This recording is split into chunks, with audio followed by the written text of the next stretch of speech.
Amerikada yaşayan Azərbaycanlı tələbənin sıravi bir gün necə keçir, gedək sizə göstərdim. Səhər saat 8-də oyandım və breakfast etməyi çatdırmadım, çünki yatıb qalmışdım. Tez bazar hazırlaşdıqdan sonra yollandım universitetə. Bu gün iki fərqli professorum ilə ard-arda görüşlərim var idi.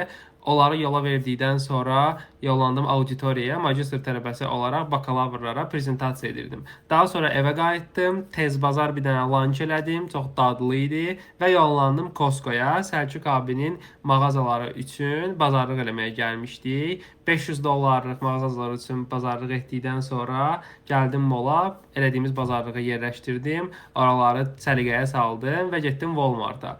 Walmart-dan ev üçün bir-iki ərzaq aldım. Evə gəldikdən sonra Amerikanski marojna ilə biraz film izlədim. Kuxlanı səliqəyə saldım və günü biraz dərs etməklə və Counter Strike 2 oynamaqla başa gətirdim. Bəs sizin gününüz necə keçir?